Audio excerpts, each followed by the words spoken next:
been in charge of Congress, that what you have is actually budget deficits that are approaching 1.1 trillion. So yeah, I stand by the assertion. Maybe the president misunderstood me. Otherwise, he has his facts wrong. Well, let me go this way. If you look at the deficit as it's grown over time, as you know, it's grown over time. By the time this president took office, the FY I guess 2010 budget was already up to 1.2. He's now calling for a budget deficit of 1.6. So he's basically taking it from $100 billion a month to $133 a month. That's about a third increase per month. That's really what the increase has been under his watch, right? If you talk about this president. No, let's just talk about this president, because that's the guy you were debating. All the president can. No. Huh? No. But isn't that factually correct? Read the transcript, please, of what I said. Look, I'm not arguing. Look, the Congress is the one. Okay. Look, let me ask you a fresh question. The president inherited a deficit, but he inherited it from a Democrat Congress. He inherited it from a Democrat Congress. So he came in. Look at what happened at FY09. Look at what he does over 10 years, what he proposes over 10 years. And although he wouldn't answer my question, and he declined to answer it on Friday, once again we see his budget will triple the national debt over the next 10 years, and frankly, it's just unacceptable. But, you know, it is true he inherited a $1.2 trillion deficit, and it's going up to 1.6. That's really what he's inherited, right?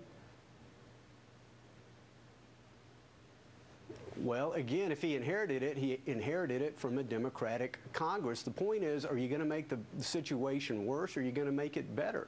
He still triples the national debt in his proposed budget over 10 years. He increases the size of government from roughly 20% of the economy in his budget window to 25% of the economy. That's the question I asked on Friday, and he declined to answer it. But today, with the release of his budget, he does obviously answer the question, and the answer is yes. You can't say I'm going to be fiscally responsible and do these kind of things. I mean, you can't have it both ways.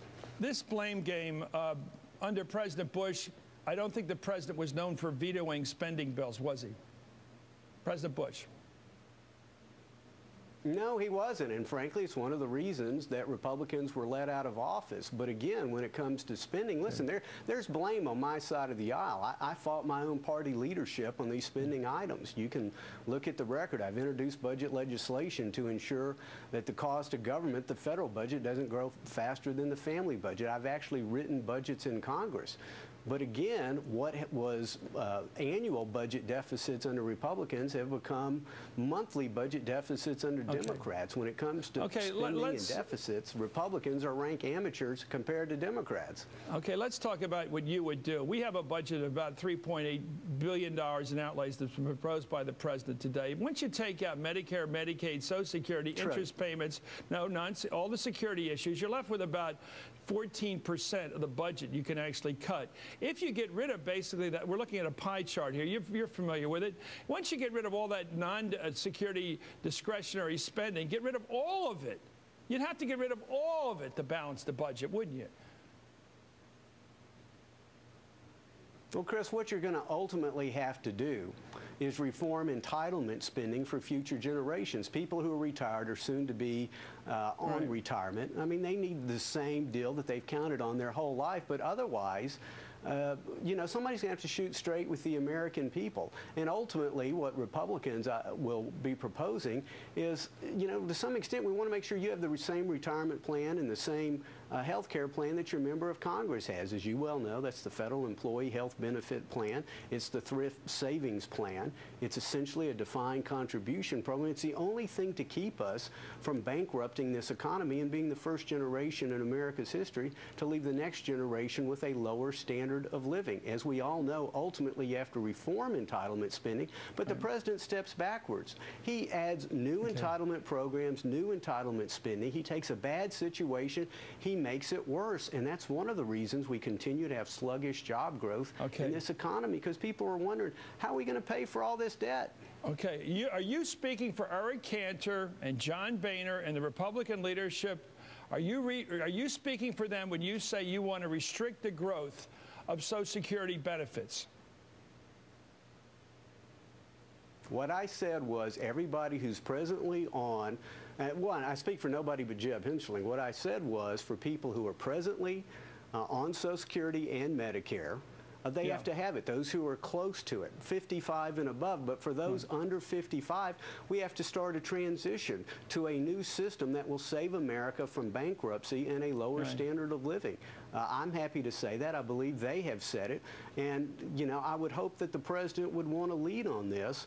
But instead, he says, well, what I'm going to do is freeze the budget, but he doesn't do it. So what it all comes down to, sir, is after all this arguing and back and forth last Friday up in Baltimore, the difference between the Republicans and the Democrats, between you, sir, and the Democrats, is that you're willing to say on national television, as you are right now, you are willing to restrict growth in future Social Security benefits. You're willing to say, for people who make less than 55 or less than 55 years old, you would give them lower Social Security benefits than now projected. You would cut them. You're willing to say that, and they're not. That's the difference between you and them. I would say that the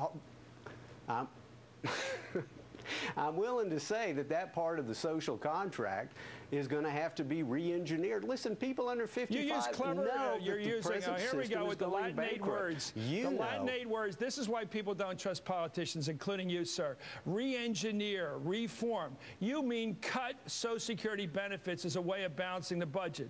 That's what you just said 3 times. Do you want to say it a 4th time? I think, no. Re-engineer, reform. What's your next Latinate word going to be?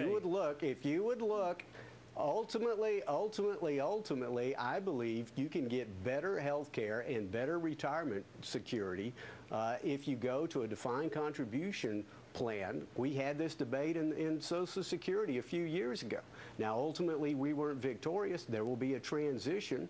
If you want to say that those under 55, as a transition, are they going to get the same deal as their parents? No, probably not. But the question is, sure, we can give that so you're probably going to cut the Social Security benefits of future beneficiaries, and you're going to privatize the plan. What will happen then is that your children won't be able to go to college. Your children won't be able to have the same opportunities that you had. Now, what the big difference here is, Chris, is that the Democrats are proposing to triple the national debt over the next 10 years. You cannot bail out, borrow, and spend your way into economic prosperity. That's why we continue to be mired in 10% unemployment in this economy. And the Republicans proposed an actual freeze on non-defense discretionary and to keep spending at its historic levels. I mean, there was a time that Steny Hoyer, the Democrat majority leader, when deficits were $160 billion, said this is fiscal child abuse, and now they're $1.1 trillion, and they're singing "Que sera, sera." Okay, well, sir, you've got a lot of guts to come on and talk about cutting future Social Security benefits, and that's what you've done. That separates you from your leaders, because I'll bet you by tomorrow morning you're going to hear from Eric Cantor and you're going to hear from John Boehner. Are you crazy calling for cuts in Social Security benefits? Anyway, thank you for doing so, because it shows your point of view on how to balance the budget, but that's tough stuff. And people aren't going to like hearing it. Anyway, thank you, Jeb Hensarling. No, a true what I've Phil said Graham. is you can't do it without reforming entitled spending. Okay. Just days after President Obama's State of the Union, his showdown with House Republicans, is the president beginning to get his